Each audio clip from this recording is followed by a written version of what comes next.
Well, when Jussie Smollett's hoax was still being investigated by the police, the New York Times and other media outlets suggested that it was a, quote, conspiracy theory to suspect that his claims might not be true. The message was, shut up and believe it, or else you're a bad person, if not clinically insane. Now, as is so often the case, the few people who are willing to think for themselves turned out to be absolutely right. And the press is scrambling to explain how exactly did that happen. How could reporters who are literally paid to be skeptical have fallen for such an obvious lie? Not an easy question to answer. It's far easier just to pretend the whole thing never happened, and that's what some are doing. Jeff Bezos' Washington Post, for example, carries the almost amusingly pompous slogan, "Democracy dies in darkness." It's right on the masthead. And yet, just yesterday, the Post did its best to add to that darkness. The newspaper refused to run a single news story about Jussie Smollett's hoax. If you got your news from the Washington Post, you would still believe that Smollett was attacked by white racists for the crime of opposing Donald Trump. MSNBC did pretty much the same thing. Once Smollett was arrested, the channel did not even cover the story in prime time. Other journalists have decided that Smollett cannot be guilty. He simply can't be. Somebody must have set him up, probably from the racist Chicago Police Department. In other words, if the glove doesn't fit, you must acquit.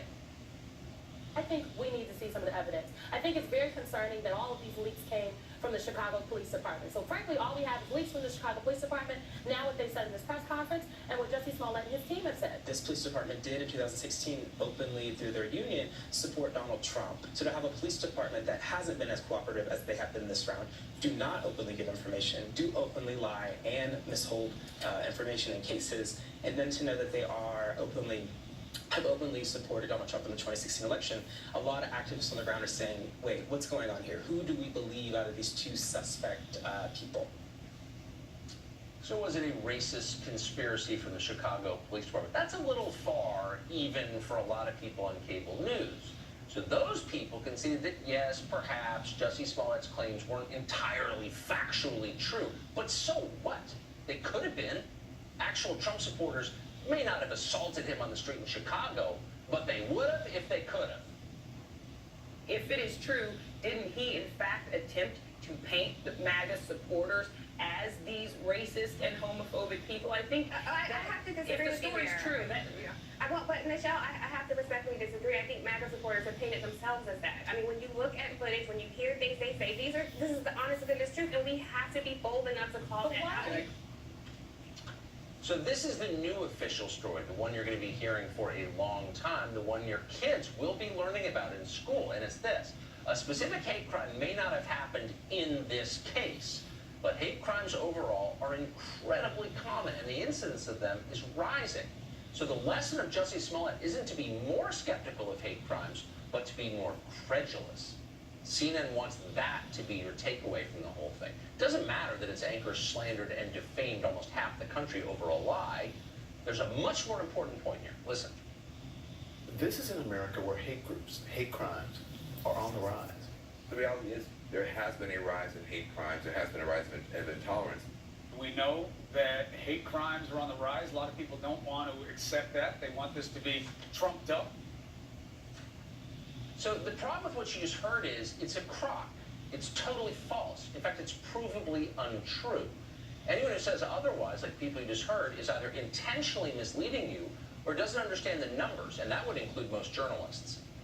Type in the phrase hate crimes into Google, and you will see story after story claiming that thousands of these atrocities take place every year in our country, and the incidence of them is rising. A story in Vice News yesterday, for example, claimed that in 2017 there were 7,175 hate crimes in America.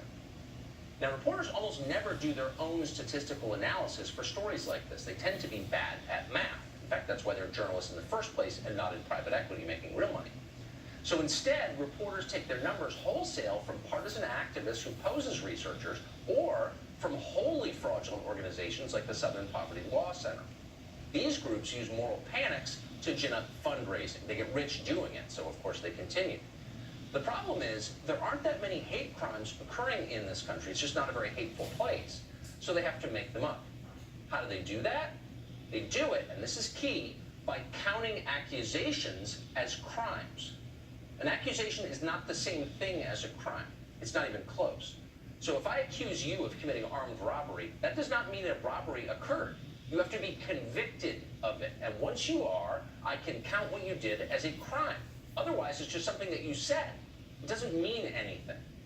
In real life, hate crimes are rare. Consider the numbers from California. It's by far our biggest state. Nearly 40 million people live in California.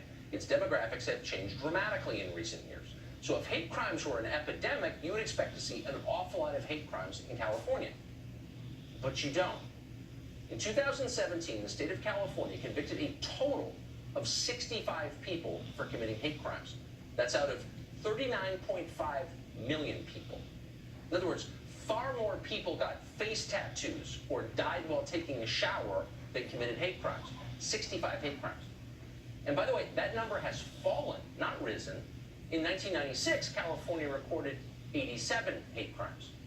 So that's the growing epidemic that Don Lemon and Chris Cuomo were just telling you about.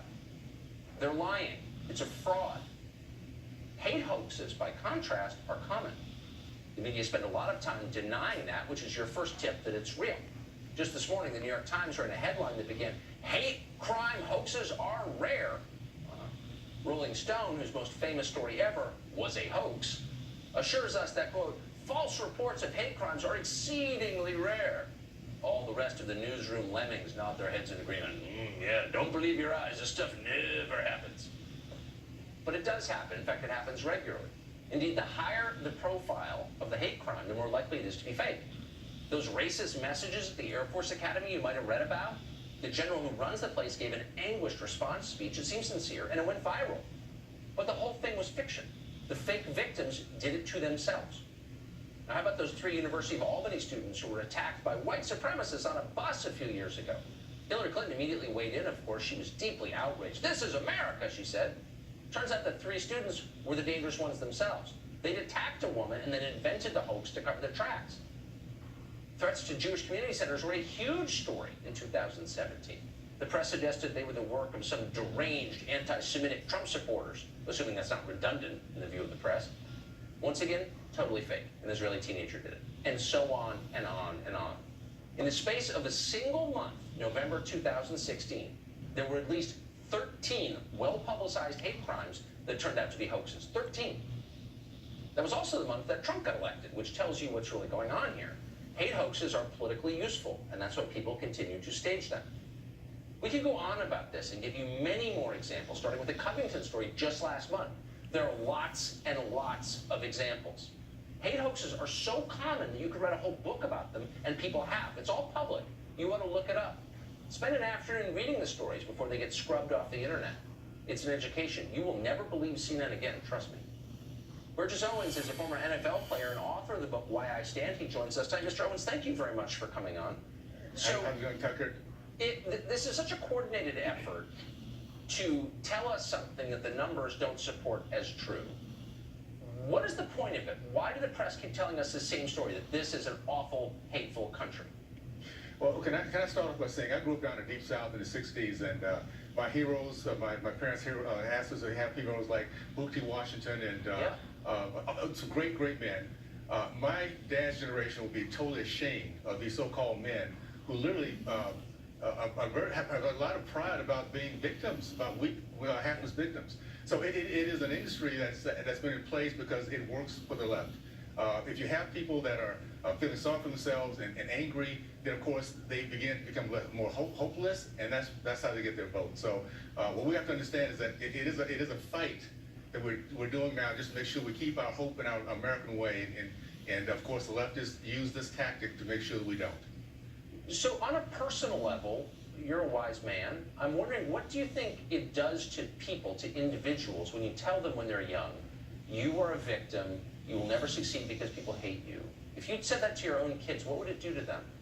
Well, you think about it, what is the real purpose, the real goal of every generation? That's to have every fallen generation to be more hopeful, have more opportunity for great things to happen. You take away their dreams, and what happens is they become very, very open for propaganda from the left. We're dealing with an issue in which, I want to make an example, 75% of the black boys in the state of Cannot read and write. they're being groomed to be propagandized by the left. And at the end of the day, that's what it comes down to. Either we're hopeful and understand that we get out there and make things happen, or we begin to think we can't. And that's what the left loves to think at this point. But what a cost. I mean, if kids graduate high school unable to read an adult book or express their thoughts in writing, I mean, that hurts them greatly. It does, and what it comes down to, Tucker, I think most of us understand we're truly in the fight right now, and I say this every time I get a chance. The Judeo-Christian values that we've been brought up with has allowed every single generation to become better at looking at each other from inside out, not outside in. The leftists would love for us to be racist, and that's what it's turning my race, the race that was at one point one of the most competitive in our country back in the mid 1900s, into a group of people who literally look at other people's skin color and decide that they don't like them, they don't like themselves. So we're fighting against a real force against our American way, for sure. So sad. Bruce Jones, thank you very much for that. I appreciate it. Thank you, Tucker.